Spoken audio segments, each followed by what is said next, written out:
The anime of Death Note is based off the manga series created by writer Tsugami Oba and illustrator Takashi Obatu, if that's how you say their names. The series centers on protagonist Light, a high school student who discovers a supernatural notebook titled Death Note dropped on the earth by Shinigami, or death god, named Rook. The Death Note grants its users the ability to kill anybody whose face they have seen by writing the victim's name into the notebook with a picture of the victim in his mind.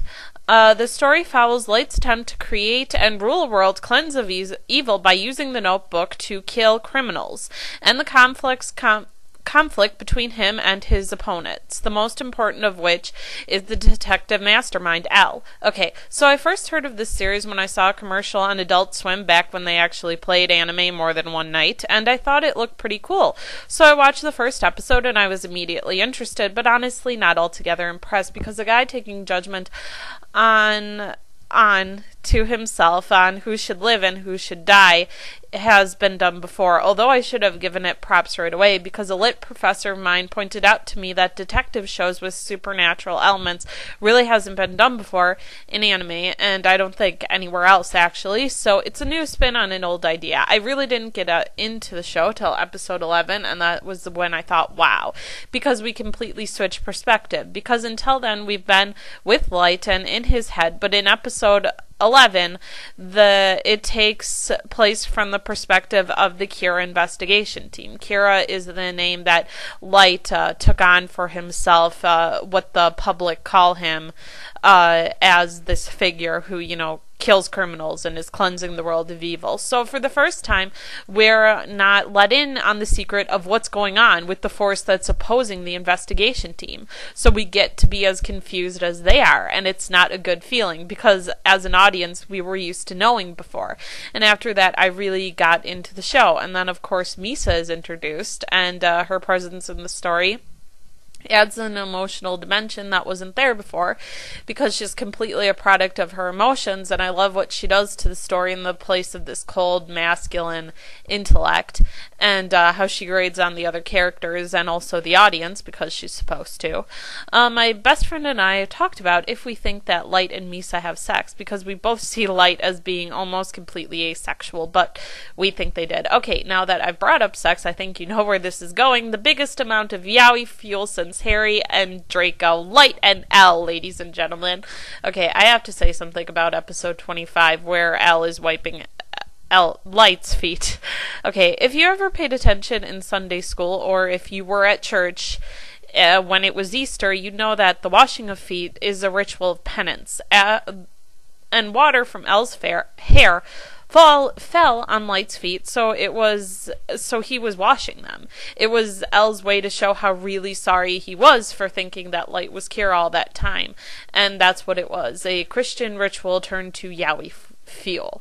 Before I move on, I have to say that I don't really have a problem with yaoi. It's just never been my thing. There's been a few pairs that I've had a soft spot for, but it's just annoying to me how people act like L and Light are canon, because it means that the significance of that scene was totally lost on them. Okay, so Christian symbols, there's a lot of that in this series too, and as far as I know, there isn't any Shinto kami who inspired anyone to go and kill a bunch of bad people like Christianity sadly has, and what people think that the Bible are telling them to do. So, so how it's used in this series versus Full Metal Alchemist would be super interesting to look at, I think. And one of my anthropology professors, when I told her about it, she thought that it would make an interesting paper topic. Okay, so with Full Metal Alchemist, I talked about how much I love the characters, but with Death Note, there really wasn't anybody I was on board with and rooting for, like with Full Metal Alchemist. I do love L, though. I have no idea. I admit, though, if I was 5 years younger, I'd probably fangirl over him. I have no idea why I think he's sexy, but I think he is. And he's also pretty asexual, too. Not as much as Light, but still. I think it helps that Kapi Yamaguchi does his voice in Japanese, because I love him. しかし、キラ事件に関する重大なことって、誰にも言わないよ。何？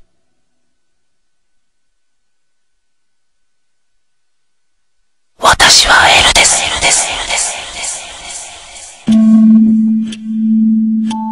But the guy who does him in English is really good too, and so is the rest of the English cast of Death Note.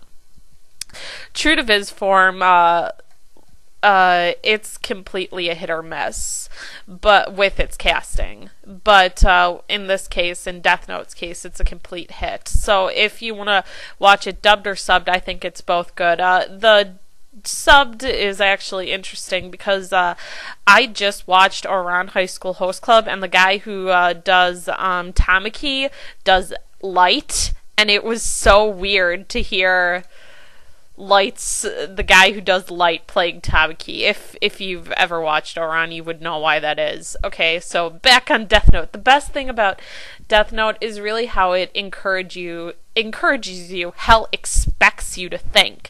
It tells you it's okay to analyze things to death because it does half the work for you before you even begin. It was a real treat for my brain while I was watching it, even though it hardly appealed to my emotions at all, but that's not really the point of the series. The point is to get you to think all about that fuzzy gray area, right and wrong stuff. It's like watching a game of chess between two masters, only it wasn't boring. I did continue to like the series after episode 25 because I thought it upped the competition and delivered a new set of players into the fold who, of course, weren't as interesting as L, but still engaging and interesting to watch. What I didn't like about it is the fact that I suppose it took itself too seriously. I mean, epic potato chip eating. Just watch me, L. I'll solve equations with my right hand and write names with my left. I'll take a potato chip and eat it.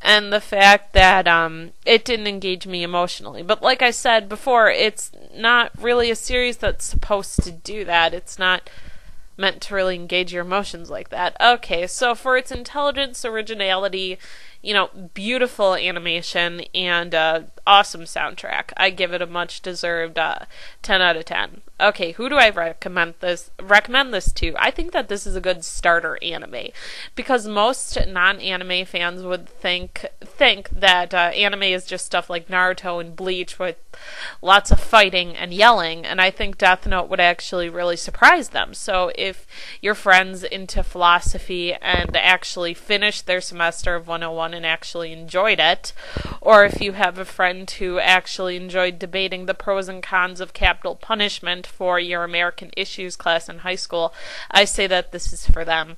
Or you, if you're like the person I described. So if you want to entertain your brain, you should watch Death Note. Auf Wiedersehen.